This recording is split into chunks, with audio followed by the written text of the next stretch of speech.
welcome. My name is V, also known as Nirami. Hope you're doing well. Hope you're doing amazing. And today I wanted to talk about the amazing digital circus. Yay! The last episode I thought it was amazing. A lot of good topics. So let's just jump in, right? So the episode starts off, and the game in the episodes revolves around teamwork, right? And guns. We get to see a deeper dive into the characters and their personalities, which is a good thing. And it starts off with, the characters breaking into the teams, and Pomni asking Ragatha, if they want to be in one team. But Ragatha declines because she said she doesn't want Kinger to be with Jax. But she starts to feel bad about declining Pomni's offer, and kind of reminds Pomni like, hey, like, if you need someone to talk to, I'm still here. Trying to be there, I guess, for Pomni still. Jax wanted to be in one team with Gango at first, but she declined because she wants to be in a team with Zooble, which is, I'm sure she was scared to decline the offer, but she did it. So good for her. Because we all know that Jax usually terrorizes. So in this case, Pomni teams up with Jax, which allows them to kind of get closer during this game. So the game starts and they all get health bars, right? 3 lives. However, Ragatha starts off just with 2 lives because before the game even started, Jax shot Ragatha just for fun. So that's why she only has 2 lives. And when she tells it to Kinger, he just makes up a butterfly and it restores her health. And when she asks him like, oh, he did it, he just made it up. He doesn't know, he just made it up. He just made the butterfly up. But I also want to remind, because some people mention it as well, Kinger's wife used to be a specialist in bugs, before she got abstracted. But I also wanted to point it out, it's gonna be a lot during this episode, the hinting at just like making up things and imagining things. But we'll get into it later. So Jax and Pomni, they start to going around, and Jax kind of opens up to Pomni because he was explaining to her that she needs to kind of let loose, and how they all are playing a like specific archetypes, right?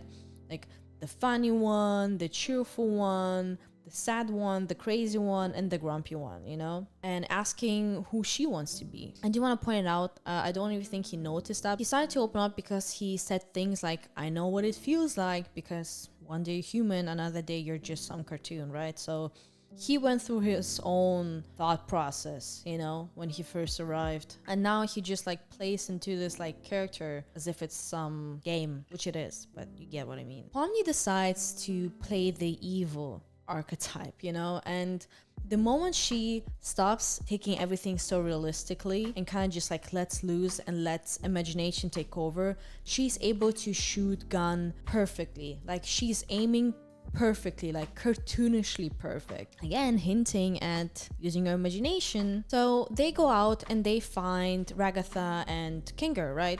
And while Jax is following Ragatha and hunting her down, she mentions about she's knowing what he's doing and he's trying to corrupt Pomni. He's confused, but it definitely kind of triggers him, right? And he points the gun at her, which again, I want to remind, she puts the finger to the gun, which makes the gun fire the opposite direction into Jax, which is like very cartoonish like, but it worked even though it didn't make sense, But again, it triggered Jax, so he just starts shooting at Ragatha nonstop. Like it was like, buddy, one time was enough, she was dead. So, but he kept shooting because he was acting on emotions, So after this, we get to see Zooble and Gango talk, right?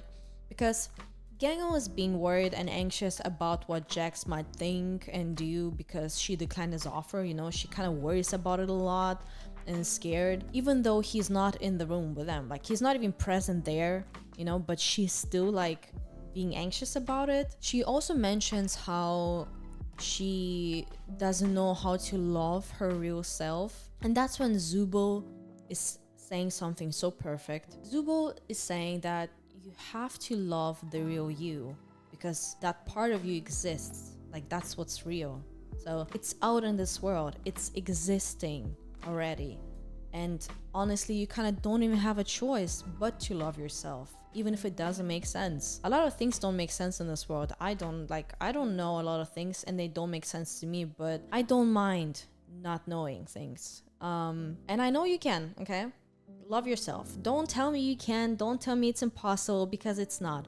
Trust me, I was in a shithole, okay? I was doing very bad, and I learned through hard work, patience, and time, I learned how to love myself. So if I can, why can't you, okay? So shush. You can. I believe you can. You can love yourself. And then we cut back to Jax and Pomni also bonding a little bit. You know, Pomni mentioning how she is learning a lot of things about Jax. But I think in that moment, he didn't like hearing that because he doesn't want that, you know? During that time, they find Kinger in a dark room. Again, dark room makes Kinger think, you know, it makes him calm when he's in the dark. I thought that's an interesting detail. But after the whole shooting thing, you know, they win, Kinger dies. So back to Ragatha. After she lost and basically died in the game, she was transported basically into a dark room with aquarium, right? And Kinger joined her because he also lost. And again, Kinger is able to think calmly in dark spaces. So during that time, he notices that Ragatha is sad and she's not really able to communicate it. And he has this like very soft and nice approach, you know, which I absolutely loved, you know. And she's able to open up, and she mentions how she feels like she tries her best, but she pushes everyone away and she doesn't know why. And that when Kinger tells her that she's putting too much pressure on herself, and he's reminding her as well that a relationship takes two people.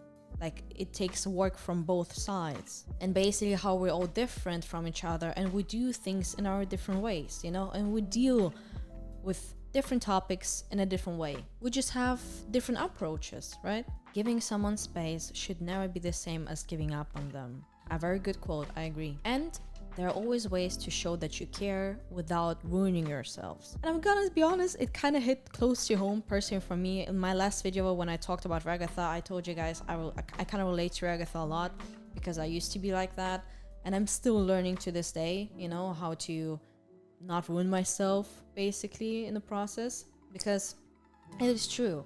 It's a very important thing to remember that you can still care for people without ruining yourselves, you know? Like, we all show appreciation and love in different ways, and even if we're different, we're still able to show that, you know, in our own little ways. And in order to be able to accept love from others, you also need to keep in mind that they show it in their own way too, you know? Maybe not in the way you show love, but they show it differently. So love exists everywhere. You just need to kind of like open your eyes and be more aware of it, you know?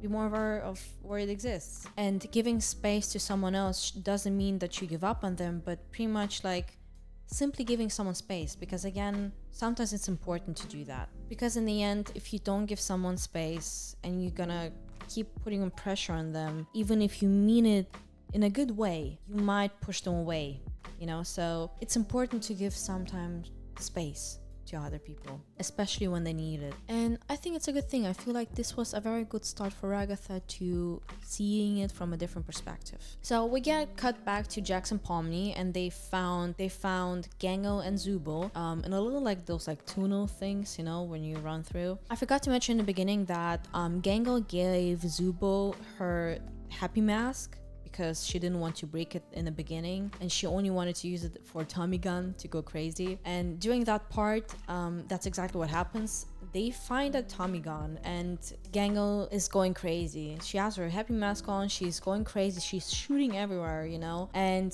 because of that, eventually she breaks her masks. It's revealed that she doesn't really need the mask anymore.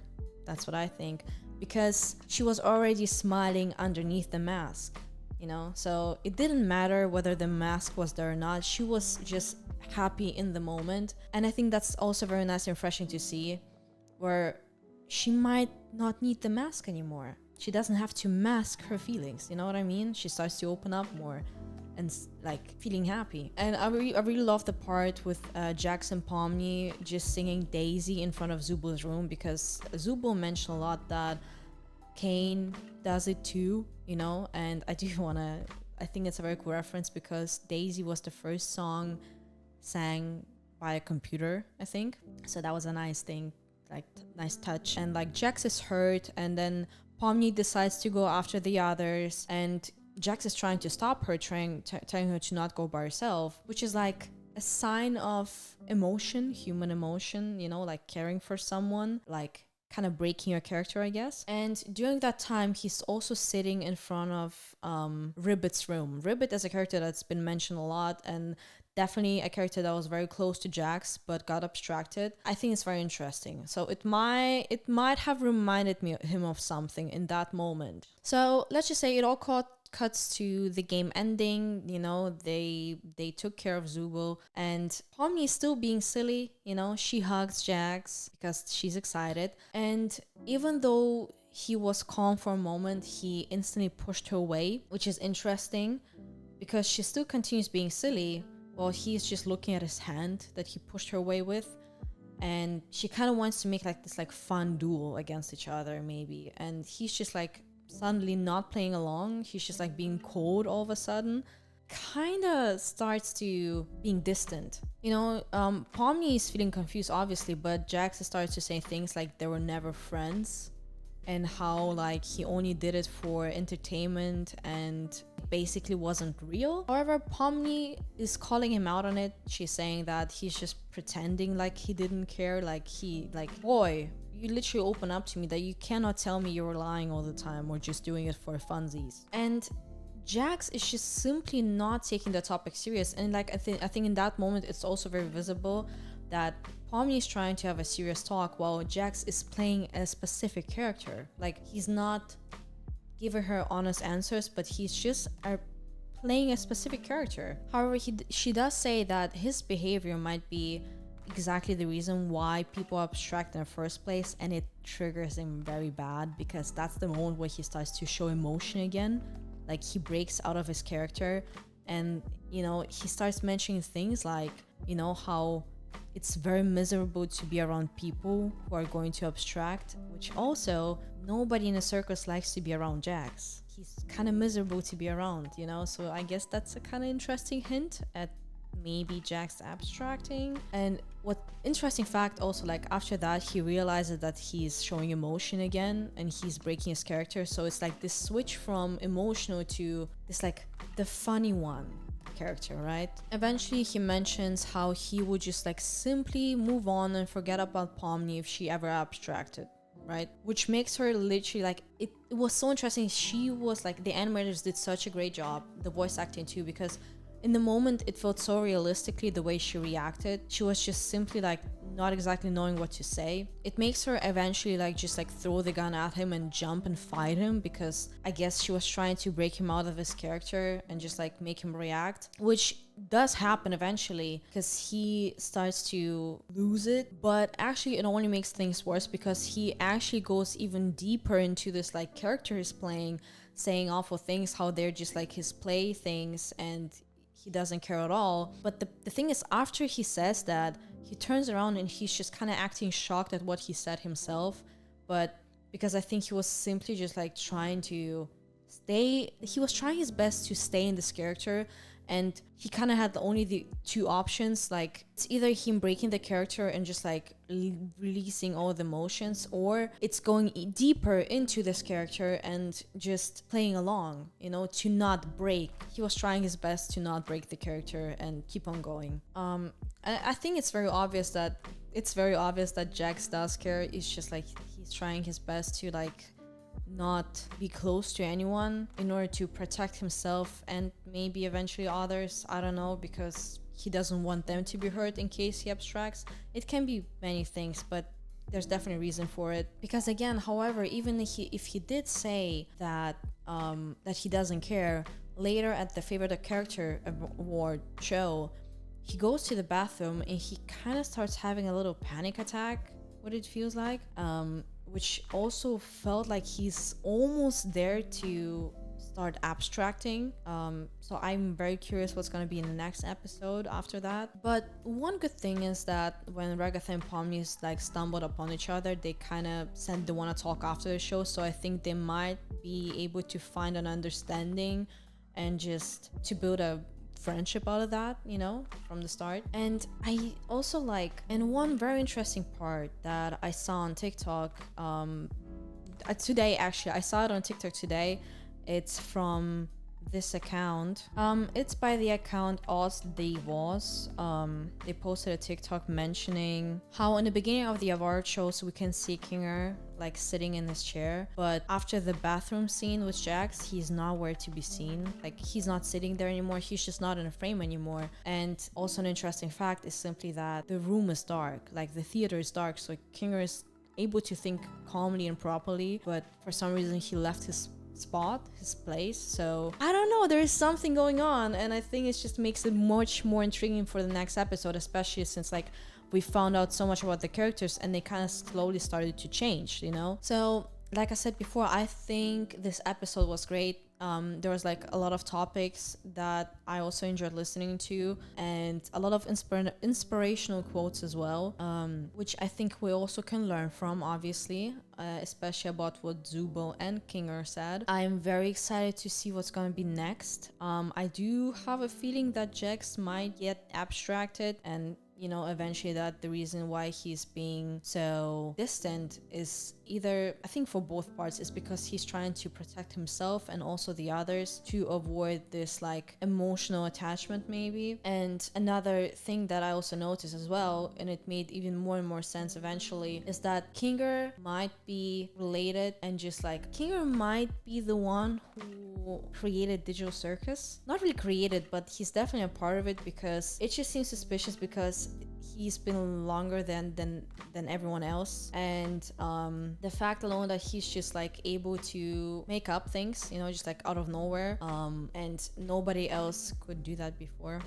So I do also have a feeling that Kinger just doesn't remember, because also interesting part is that I don't think, like, I feel like obviously Kane is also hiding something, and it gives me a feeling like Kane made Kinger forget what happened and just decided to take over the Digital Circus. Because I mean, somebody had to create Kane, right? He's an AI. So could it be that Kinger created that for some type of amusement or a project, and eventually forgot it, like lost his memories during that time, and Kane just took over, and that's it. I don't know. I'm just talking what I think of, you know, like, because it just makes sense to me, especially after, like, again, Kinger being able to create things just because he wanted to. But yeah, definitely we're gonna find out more in the future. Tell me what you think, guys. Either your theories or just like simply what you think about the episode. Or the next ones, and I would like to know. If you like this video, don't forget to like, subscribe, hit the notification bell button, because I stream a lot and I post a lot and I do a lot. Don't forget, I have my own merch shop. If you want, check it out. I will be posting new things soon, you know. But yeah, I'll see you next time. Bye bye. No, wait, no bye bye. I forgot to say, take care of yourself and get yourself a little treat. Okay, now, bye bye.